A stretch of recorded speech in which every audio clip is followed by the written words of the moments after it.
아멘. 우리 옆 성도님과 예수 그리스도 안에서 사랑으로 인사합니다. 아멘. 샬롬 샬롬. 유튜브로 함께 하시는 분들도 주의 이름으로 환영합니다. 환영합니다. 아멘.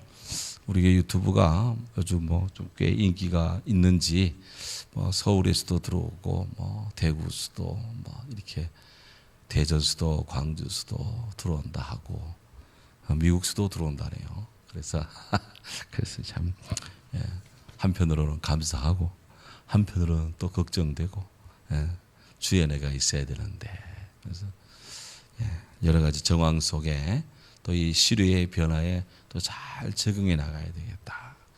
예수님은 복음을 물로 비유를 합니다. 여러 비유가 있는데 주의 말씀은 생수의 비유가 된다. 이 물은 어떤 그릇에도 담깁니다.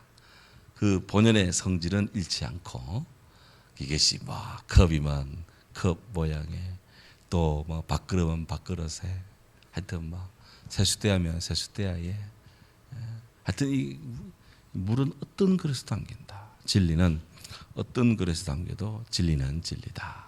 그래서 우리가 코로나 태풍 속에 있든 위드 코로나든 포스트 코로나든 관계없이 우리는 예수 그리스도 안에서 우리는 살아가고 그 안에서 존재하고 그 안에서 우리는 예배하고 그 안에서 살며 사랑하며 배우며 그렇게 주께 충성하는 우리들 다 되어야 될 줄로 믿습니다. 아멘. 예. 자, 하늘의 예배 다섯 번째. 보좌에 앉으신 하나님의 영광을 주목합니다. 우리가 성령과 함께하는 좋은 교회, 좋은 성도, 예루살렘, 안디옥, 빌립보, 스무나, 빌라델비아 교회 같은 성령과 함께하는 좋은 교회, 좋은 성도. 정말 꿈에도 그리고 앉아나서나 오매불망. 저는 자기 전에도 성령과 함께하는 좋은 교회, 좋은 성도. 아침에 눈 뜨자마자 주여 감사합니다. 새벽기도 좋은 성령과 함께하는 좋은 교회, 좋은 성도. 그런 오늘 아침에 또 하나의 어떤 그런 영적인 어떤 도전 내지 또 주님 안에서 꿈을 비전을 또 갖습니다. 오늘 신문을 통해서 혹 보셨는지 분 계시는지 모르겠는데 우리나라 대학교 경쟁력이 아시아권에서 지금 계속 후퇴하고 있다. 작년보다도 굉장히 뒤떨어졌다. 우리 이 아시아권에서 가장 우리 한국이 아시아권에서 세계 말고 아시아권에서 제일 경쟁력이 있는 대학은 싱가포르에 있는 대학이고요. 우리 한국의 대학 중에서는 고려대학이 제일 앞섰는데 10위권 밖이에요. 10위권 밖이고 그 다음에 이제 연세대학이더라고. 서울대는 연세대 밑에, 카이스트도 연세대 밑에 뒤로 다 밀렸어요. 충격적인 일입니다.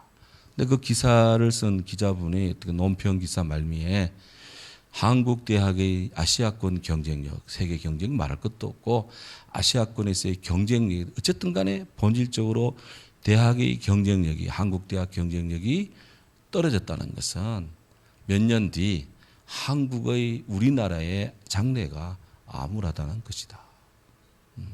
그런 진단을 하더라고요. 상당히 공감을 합니다. 거기에 여러 이유가 있겠죠. 우리나라의 대학들의 85%가 사립대학인데 사립대학이 지금 총체적 난국이다. 서울 쪽에 몇몇 대학들은 괜찮겠습니다만은 지방 쪽으로는 인구가 부족하니까 대학의 정원이 모자라게 되고 대학은 계속 정원 감축을 해야 되고 그러다 보니까 정규 교수들을 채용해야 되는데 재원이 모자라니 등록금 반값 정책에서 재원이 모자라니까 대학의 정규 박사학위 가진 사람들을 교수로 채용하지 않고 시간 강사들로 과목들을 채우고 이러니까 점점 또 그러다 보니까 세계적인 논문을 발표하는 것도 줄어들고 총체적 난국이죠.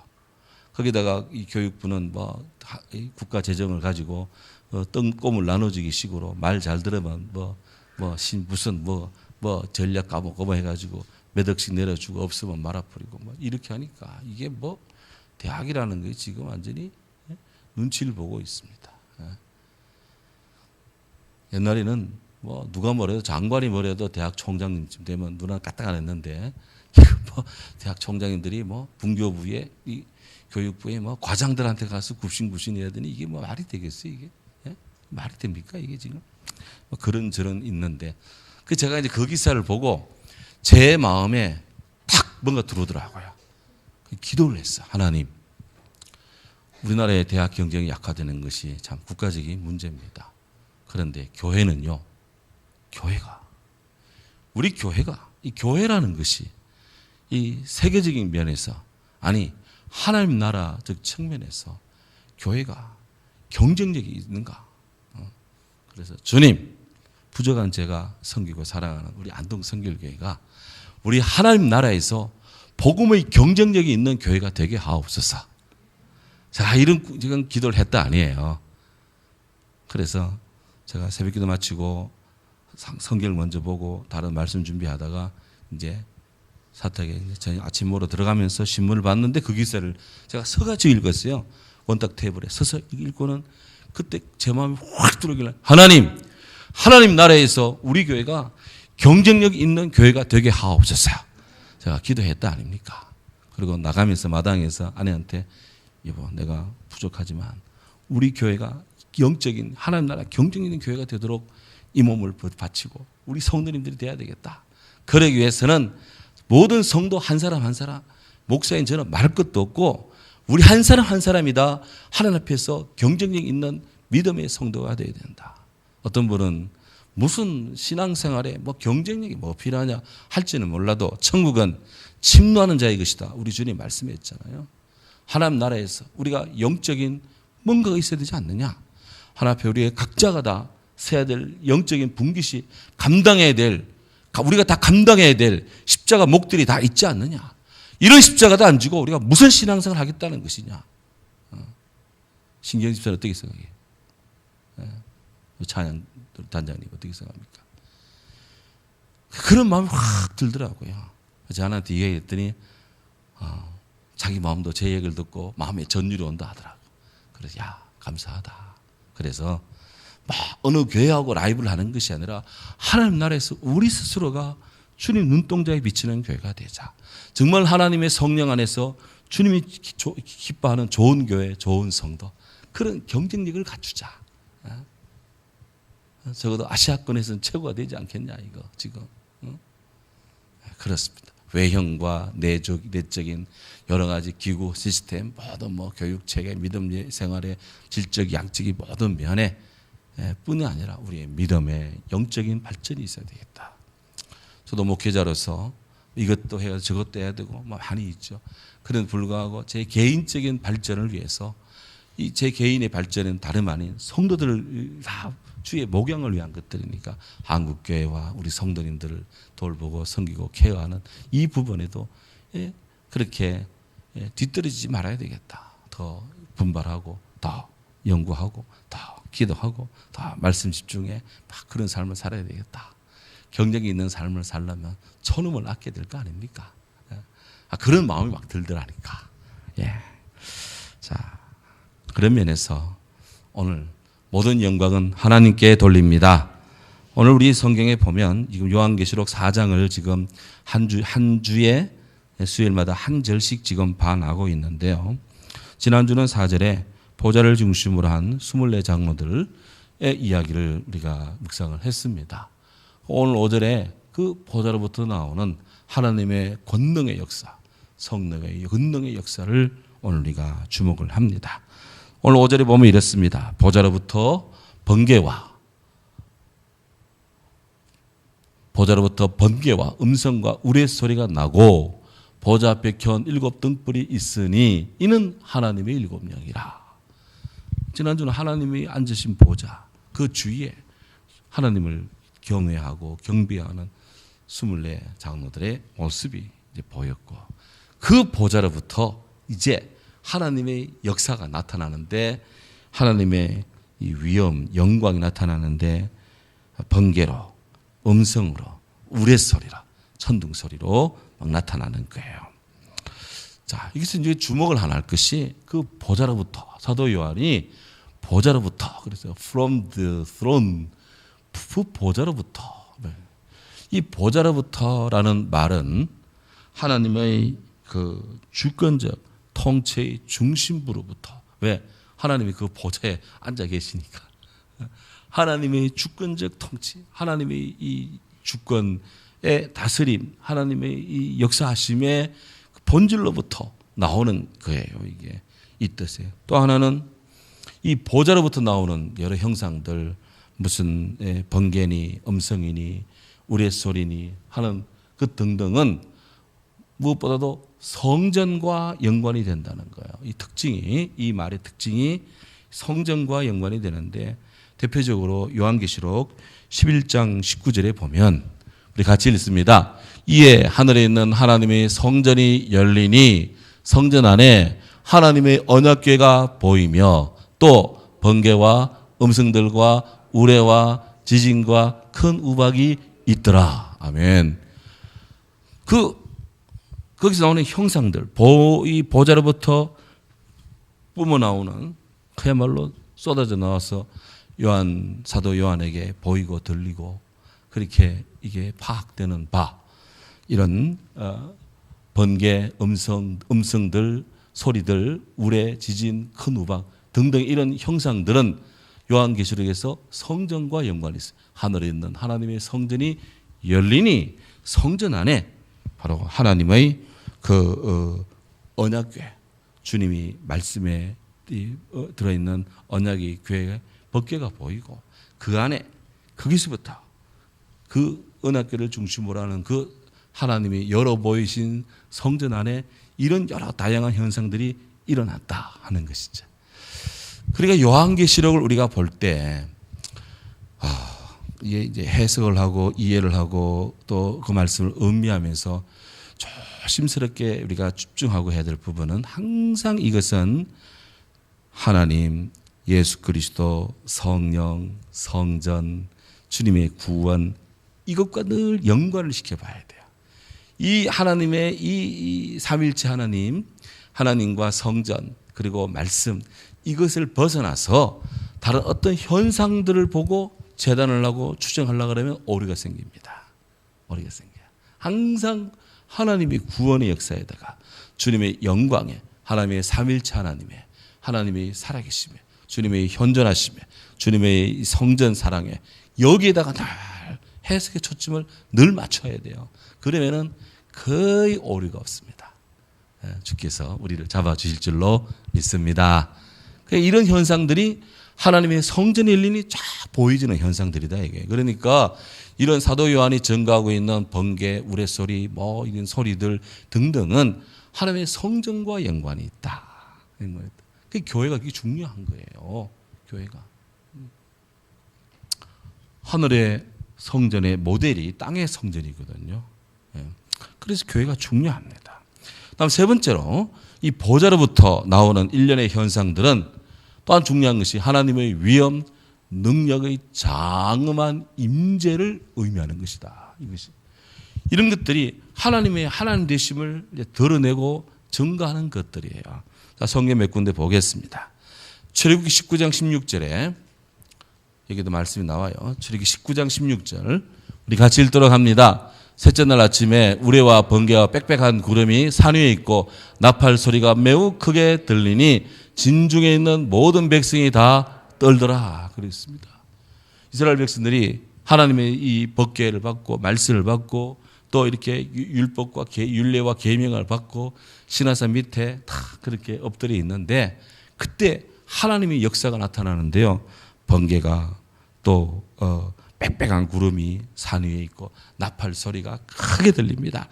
매우 크게 들리니 a very loud blast, a very loud trumpet blast. 하나님의 이 소리가 들리는데 나팔 막 트럼펫 부는 소리가 막 트럼펫 부는 소리가 들리는데 막 그게 크게 막 부러지끼는 그런 소리가 들리는 거예요. 소리들이.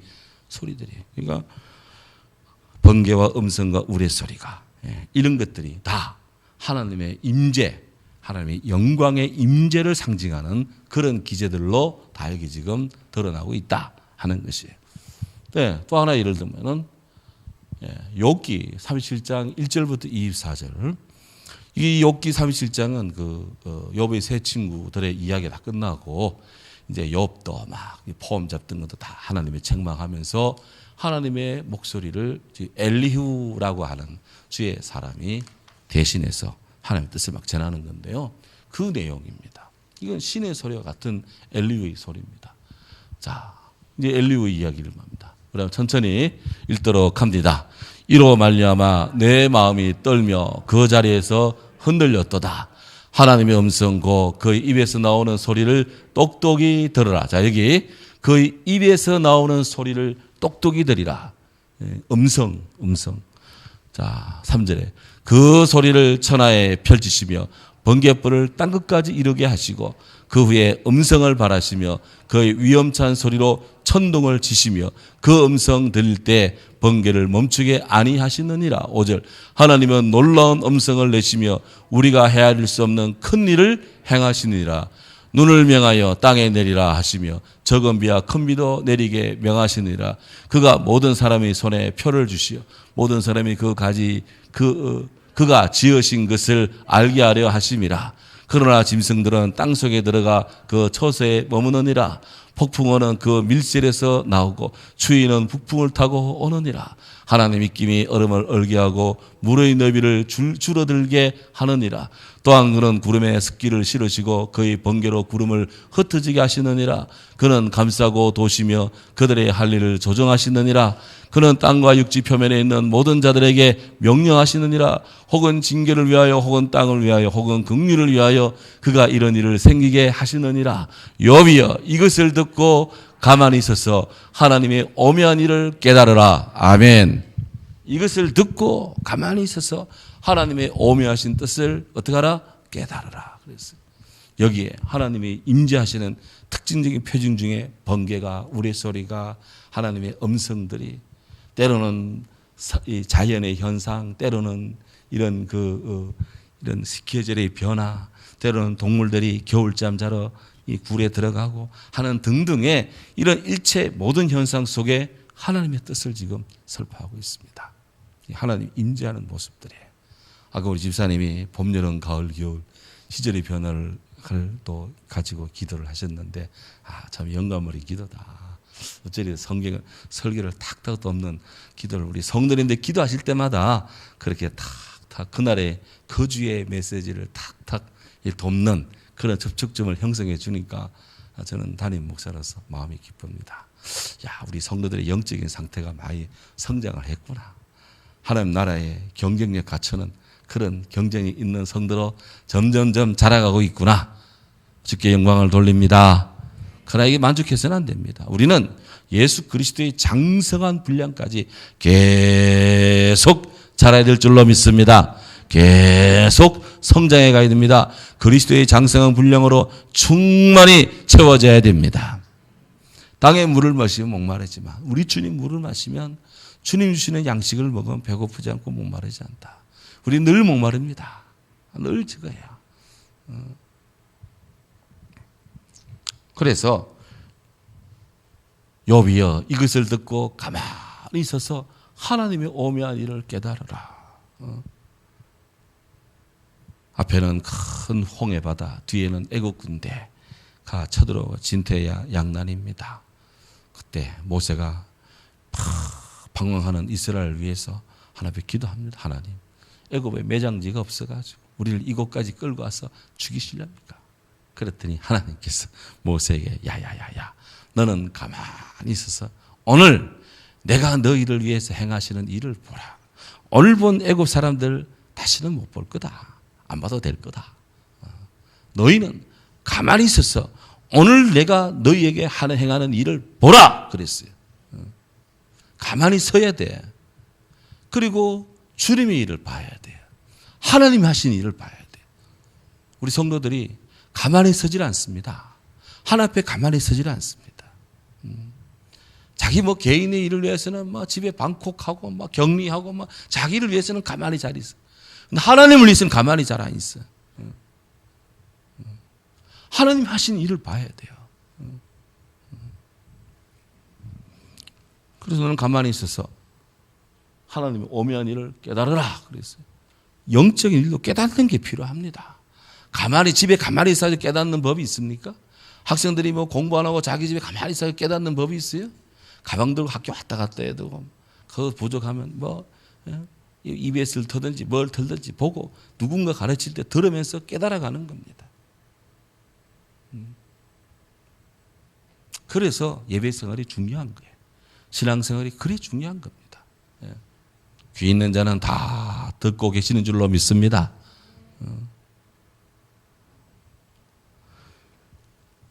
이어서 계속 엘리야가 말합니다. 15절부터 하나님이 시작. 하나님이 이런 것들에 명령하셔서 그 구름의 번개로 번쩍거리게 하시는 것을 그대가 아느냐? 그대는 겹겹이 쌓인 구름과 완전한 지식의 경이로움을 아느냐? 땅이 고요할 때 남풍으로 말미암아 그대의 의복이 따뜻한 까닭을 그대가 아느냐? 그대는 그를 도와 구름장들을 두들겨 구름장인가? 구들장인데 구들장들을 두들겨 넓게 만들어 녹여 부어 만든 거울같이 단단하게 할 수 있겠느냐? 우리가 그에게 할 말을 그대는 우리에게 가르치라. 우리는 아도나여 알지 못하겠노라. 내가 말하고 싶은 것을 어찌 그에게 고할 수 있으랴. 삼켜지기를 바랄 자가 어디 있으랴. 그런즉 바람이 불어 않습니까? 그런즉 바람이 불어 하늘이 말끔하게 되었을 때 그 밝은 빛을 아무도 볼 수 없느니라. 북쪽에서는 황금 같은 빛이 나오고 하나님께는 두려움이 있느니라. 전능자를 우리가 찾을 수 없다니 그는 권능이 지극히 크사 정의나 무한한 공의를 굽히지 아니하심이라. 그러므로 사람들은 그를 경외하고 그는 스스로 지혜롭다는 모든 자들을 무시하시느니라. 아멘. 여기 말이죠. 북쪽에서는 황금 같은 빛이 나오고 이게 뭘까요?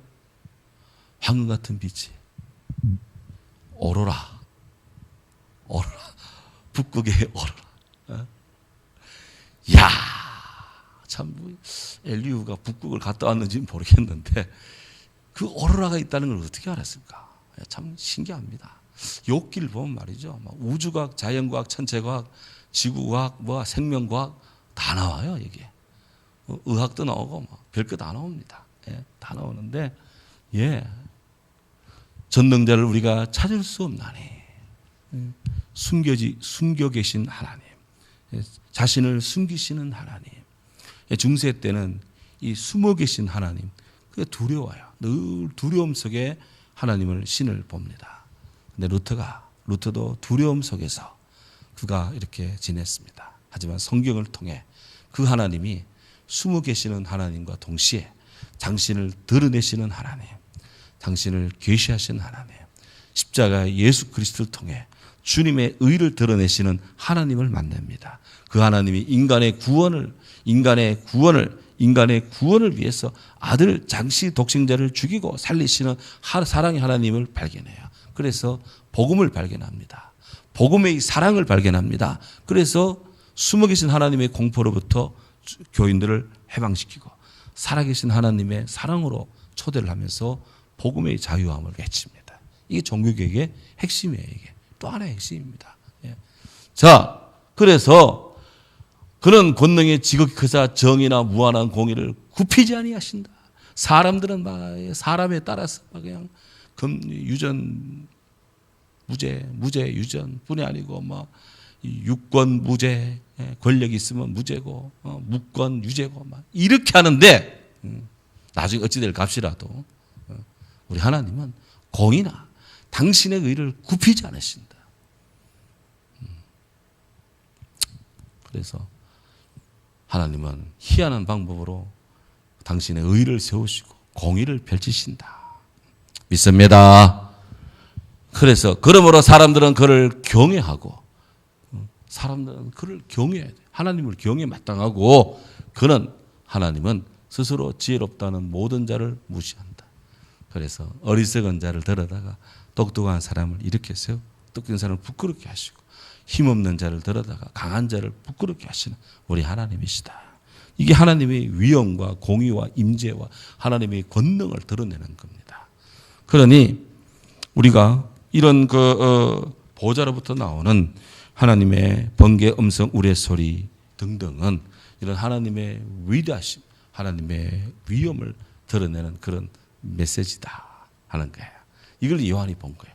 또 하나 시편 그다음 시편 29편 3절에 이렇게 시인이 고백합니다. 다윗이 읽습니다. 여호와의 소리가 물 위에 있도다. 영광의 하나님이 우리의 소리를 내시니 여호와는 많은 물 위에 계시도다. 아멘. 이 바다 속에서 많은 물 위에 하나님의 영광이 계시도다. 영광이 계시도다.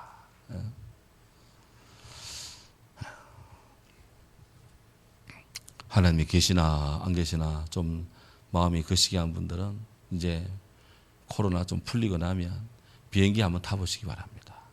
비행기 타고 높이 올라가면 땅에는 비가 와도 비행기 타고 높이 올라가면 빛이 햇빛이 또 별이 총총히 빛납니다. 높이 올라가 비 안 와요. 비 안 와요. 그런 다음에 또 어떻게 또 때가 잘 맞으면 문득 이렇게 보는 순간에 특히 천둥 번개 칠 때 이렇게 막 올라가면요 그냥 번개가 위에서 떨어지는데 막 쫙 떨어지는 게 보여요. 그러면 막 그 바다 위에 막 떨어지는 거 보면 막 장관입니다. 장관인데요. 하나님이 우리의 소리를 내시니 여호와는 많은 물 위에 계시도다. 사람이 흉내낼 수 없는 거예요.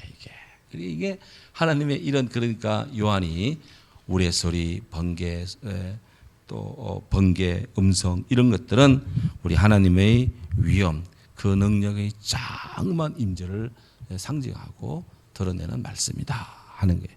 이 요한이 지금 그렇게 표현한 거예요.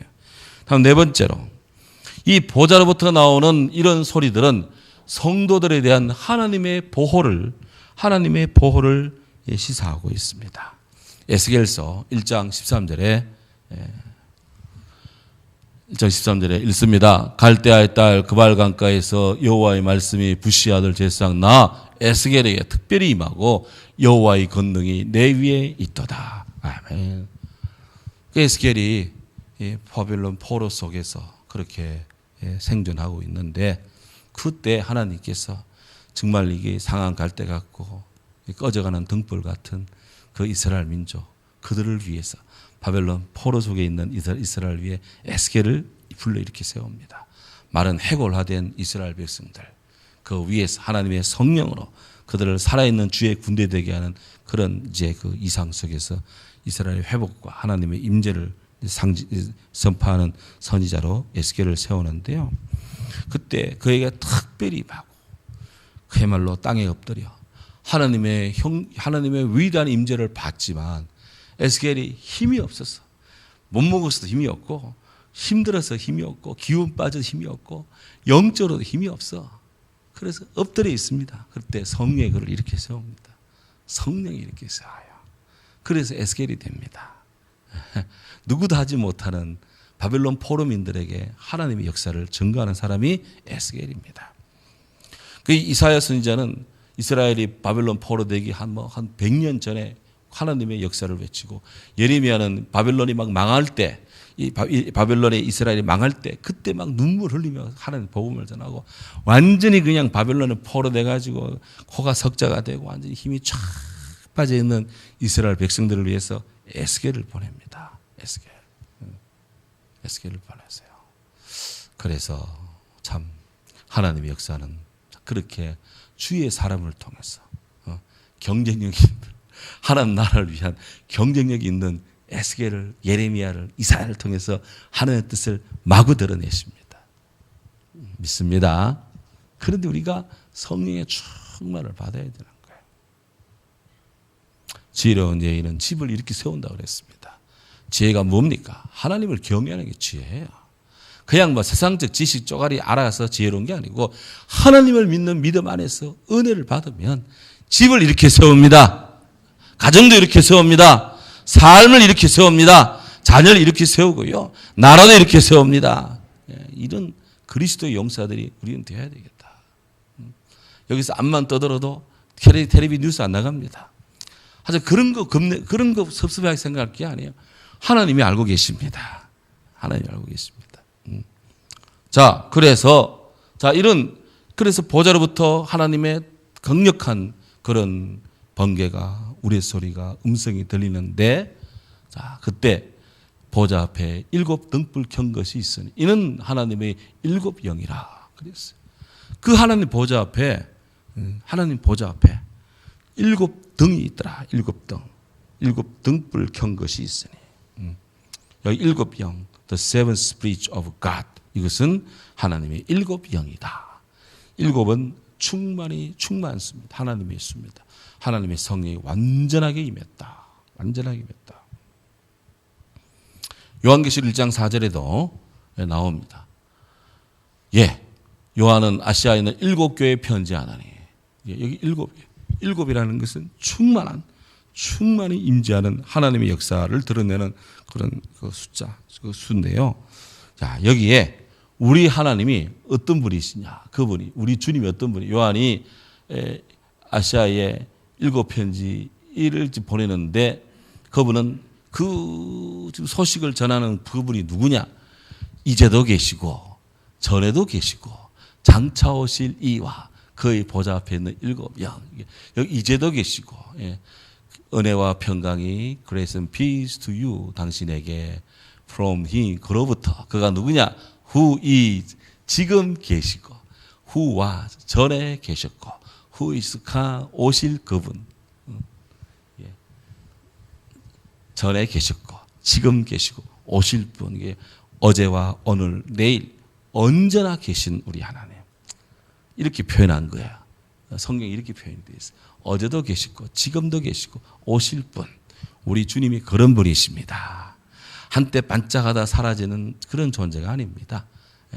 우리 주님은 어제도 오늘도 내일도 늘 계시고 언제나 계시는 그분인데 그 보좌 앞에 7영이 있다. 하늘 보좌 앞에 이거는 같이 있다는 말입니다. 요한이 시각을 보니까 하나님의 충만한 성령이 지금 주님 앞에 같이 있는 거예요. 그러니까 보이는데 이렇게 같이 보이는 거예요. 같이 이렇게. 요한의 시각에서 보면. 그 앞에 등불이 있습니다. 이 등불이 그냥 촛대가 아니고요. 이게 이 등불이라는 것이 헬라어로 하면은 람파데스라는 말인데요. 이 람파데스 프로스라는 말은 하나님 앞에 있는 이 횃불이에요. 횃불. 등불처럼 희미한 빛이 아니라 횃불 밝은 빛입니다.